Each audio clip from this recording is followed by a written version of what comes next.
Hey guys, in my Avengers text effect video tutorial, I promised you guys that I was going to make a Captain America shield video tutorial. So here it is, and this is what we're going to achieve by the end of this tutorial. So let's get started. Let's go to File, create a new document, and I'm going to name my document Shield. And I'm going to set my width to 1280 and my height to 720, and my resolution is going to stay at 72 pixels. Now if you're going to print this out, I highly suggest to bump up the resolution to 300, if not a bit higher. But everything else can stay the same. Okay? First up, we're going to change the background to a black background. So let's add a new layer. We're gonna fill the background with black. So let's hit Shift Delete or Shift Backspace and change the background to black. Okay? And we'll get a background. Next, we're gonna create a circle. So head over to your shape tool and select your ellipse tool. Now create a big circle and just place it in the middle of your document. There you go. And let's change the color to a bright red. And the hexadecimal value code for this is F50000. Hit OK. Now let's align this circle to the middle. Let's go to the Move tool. We're going to select the whole document by hitting Command and Control A. We're going to select in our options, our tool options, select Align to Horizontal Center. And now we're going to align it to our vertical center. So there we go. Now deselect everything by hitting Command and Control D. Next thing we're going to do is create a smaller circle. So let's just Command and Control J on this circle. Command and Control T to transform it. Hold Shift and Alt to strain the circle. And we're just going to make it a tad smaller. So like that about that size is good there. Let's first confirm our options. Change the color to white. Okay. Now let's Command and Control to this one again, and Command and Control T to transform it, and Shift Alt to constrain it. And we're going to create another red one, another circle, smaller, and then let's change it to red again. Let's enter those hexadecimal value codes again. So it was F50000. So okay, and now let's do that again. Let's do that again in Command and Control J to duplicate it, Command and Control T to transform it, and Shift Alt to constrain its proportions and make it smaller. And confirm the changes. And we're going to change this color not to red, but to a blue color. So let's go up and select the blue color. The hexadecimal value code for this is 003F5. Okay? And now we're going to create a star for this shield. So let's head over to our Shapes tool and choose a Polygon tool. Switch our sides to 5 and just drag out a star. There you go. And now change the star color to white. Okay. Now Command Control T to transform it and just center it out. Align it to your shield and confirm changes. Now go to our Align tool. Our Move tool. Select the whole document, and let's begin aligning. Well, I believe all should be aligned except our star. So let's align our star. And first we're going to choose Align to Horizontal to Vertical Center, and then Align to Horizontal Center. So just for the consistency of the shield and have everything proportionate, let's just move up our star so that about is good.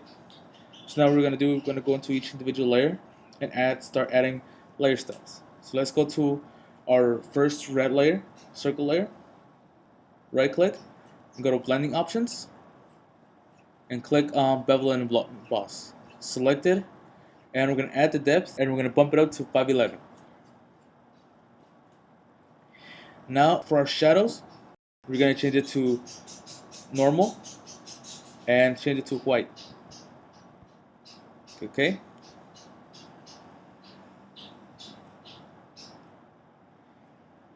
And so we have both highlights on top and bottom. So since it is a highlight, we're gonna change its blending mode to screen and reduce the opacity just a tad bit. And for the most part, that part is done. Click OK. Go to our white circle, right click, blending options, bevel and emboss. Our depth, you're gonna bump it up to 511 as well.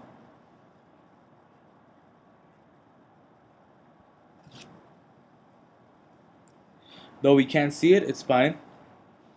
And now let's just convert this into a highlight. And let's add a drop shadow. Let's go ahead and add that drop shadow. And make that shadow distance to 2. The spread 0 size to 2. And that should be good. Hit OK. Now click right second circle. Go to blending options. We're going to add first our bevel and emboss. Bump up the depth to 511 as well. Okay, so now we're going to take out that shadow, change it to white. Let's add a drop shadow to that one. Add a drop shadow and set the distance to 2.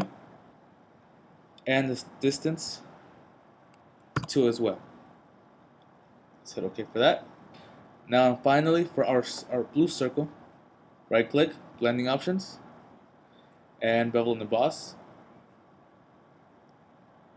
Bump it up to 511. Get rid of our shadow, set it to white. And we're going to add we're going to soften it a little bit. Just hit soft and let's bump it up to about 10. 10 seems to be good. Let's add a drop shadow to it. Drop shadow. And let's set the distance to 2 and the size to 2. Hit OK. We got that there. Now let's add we're going to add another a bevel as well to our star. So let's go to bevel and emboss. Let's add for this one we're going to choose chisel hard for technique. And we're going to bump up the depth to 511 again. Soften it up. So we're going to soften it up to 9. And let's just go to 10. And we're going to remove the shadow once again. And just change it to white. So now let's add a drop shadow to this. Select drop shadow. And set the distance to 2. And set the size to 2. So we got that drop shadow done. For the most part, we're almost done.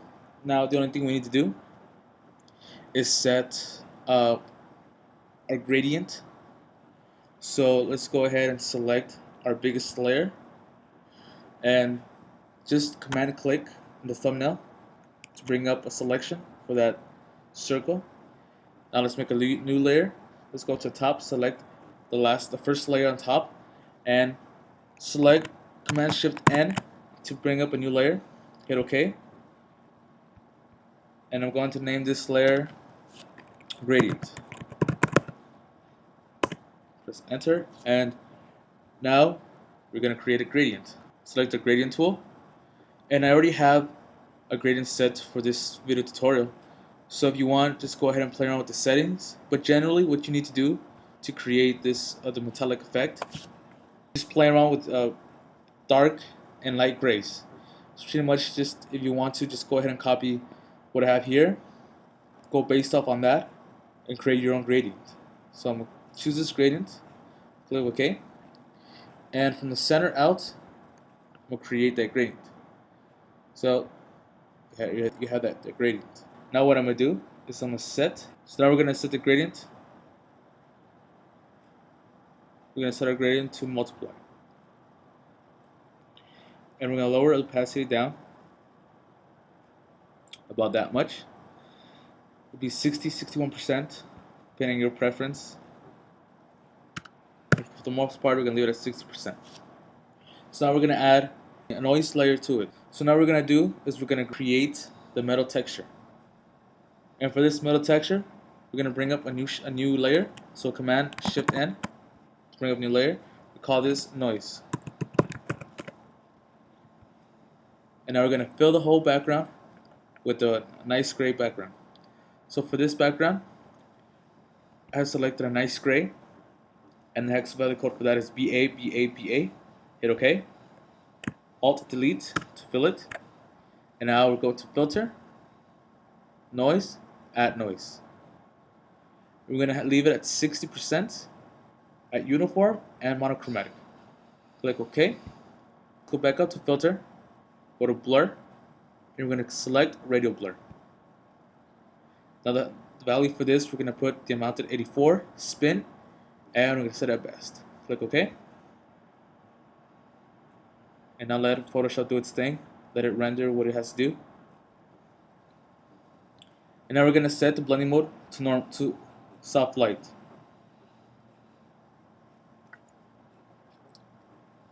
Next thing we're going to do is we're going to go back into our gradient layer, and we're going to add a levels adjustment layer to it. So let's go down to the bottom of the layers panel and select our create new adjustment layer. And we're going to choose levels. So for our levels, let's just bump up the black and then bump up the whites. And now we're going to clip that adjustment layer to our gradient. So Alt or Option click in between the two layers and just click. That will flip it to our gradient. Now let's create another one. In this, we're going to create a curves. Let's go to curves, and before we start changing it, let's clip it again. Let's clip that one, and we're going to create a nest shape to create some contrast. Okay, so there we go. And now you want to add more to this effect. You can easily just add in a couple of more elements. For this example precisely, I like to add some brush effects, and a couple that I have here. I have some grunge effects brushes. Just add a new layer. I'm going to Shift N to create a new layer. Hit OK, and let's bring up that layer all the way to the top. And now to add more effect to the shield is I like to add another additional element, which using the brushes to add grunge effects to it. So I'm just going to go into my brushes and select a grunge brush that I have. I'm going to just enlarge it so you can take up my whole shield. But first of all, let me add a new layer. And then now I'm going to add the rest for this layer. And now I'm going to select the biggest circle that I have. So make a selection. And while that's selected, I'm going to add a layer mask to it. So there you go. There's a mask layer. You can either add this to soft light, or you can add overlay, depending what your preference is. I like setting it to soft light. I just want a subtle brush effect, a grunge brush effect, and that's what I like to add to my element. You can also add adjustment layer to this as well. Let's go to levels and clip it. Let's bump up the blacks. And then now let's just bump up the whites a little bit. Bump up your mediums. And that's what I like to do to my brush, to my shield. And that's what I have done before. It's all personal preference. Just add in whatever it is that you want. You can embed your name on it, whatever it is that you want. So I'll leave you that with this, and I will be creating Thor's hammer. I'm gonna make it as close as possible to the real thing. I'm gonna do my best to make it as realistic as possible, so it looks real and real to the one used in the movie. And so I'll leave you guys with that, and until next time, Don't forget to follow me on Twitter, Facebook, Instagram if you guys have one, Google Plus as well. And if you guys have any other requests, just comment below and leave me a comment saying what kind of Photoshop tutorials you guys would like to see. And until next time, see you guys later.